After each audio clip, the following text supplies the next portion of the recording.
एक समय की बात है। घने जंगल के एक कोने में एक शेरनी ने एक नन्हे से बच्चे को जन्म दिया, लेकिन जन्म देते ही वह वहीं पर मर गई। उसी वक्त बगल से भेड़ों का एक झुंड गुजर रहा था। वह शेर का बच्चा, जिसने अभी अभी दुनिया में कदम रखा था, उन भेड़ों के साथ चला गया। भेड़ों के बीच पलते हुए वो खुद को भी भेड़ ही समझने लगा था। घास चरना, डर डर के जीना, यही उसकी हकीकत बन गई थी। उसे यह तक पता नहीं था कि एक शेर कैसे चलता है, कैसे दहाड़ता है और क्या होती है एक असली शेर की ताकत। उसे तो यह तक नहीं पता था कि वो एक शेर है। समय बीतता गया।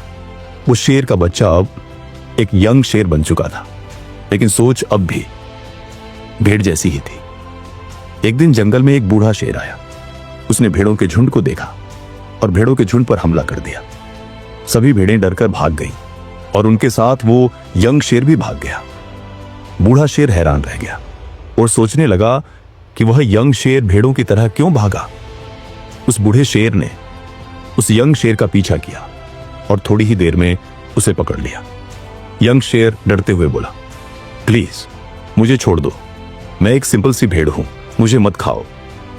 बूढ़ा शेर समझ गया कि मैटर क्या है। वो बूढ़ा शेर ने कहा, चलो मेरे साथ। वो बूढ़ा शेर उसे नदी के किनारे ले गया और कहा, इस पानी में देखो। जैसे ही यंग शेर ने पानी में अपना रिफ्लेक्शन देखा, वो चौंक गया। वह कोई भेड़ नहीं था, वो तो एक शेर था। तेज आंखें, चौड़ी छाती, रौबदार चेहरा। उसी पल उसने पहली बार शेर की तरह दहाड़ मारी, ऐसी दहाड़ जिसने पूरे जंगल को हिला दिया। अब उसे समझ आ गया कि वो जो लाइफ जी रहा था वह एक झूठ था। भेड़ की तरह जीना उसकी हकीकत नहीं थी, बल्कि एक सिखाई गई मजबूरी थी। अब वह यंग शेर जाग चुका था। उसे अपनी ताकत, अपनी पहचान मिल चुकी थी। अब वह एक शेर बन चुका था। इस कहानी से हमें क्या शिक्षा मिलती है? हम भी कभी कभी अपनी असली पहचान भूल जाते हैं। दुनिया क्या कहती है, किसे पसंद करती है, हम उसी में ढलने लगते हैं। पर सच ये है, हम सब के अंदर एक शेर है। हमें बस उसे पहचानने की जरूरत है। याद रखो, अगर तुम अपनी अंदर की फेक लिमिटेशंस को हटा दो तो कोई भी ताकत तुम्हें रोक नहीं सकती। अब फैसला तुम्हारा है, भेड़ बनकर डरते रहोगे या शेर बनकर दहाड़ोगे।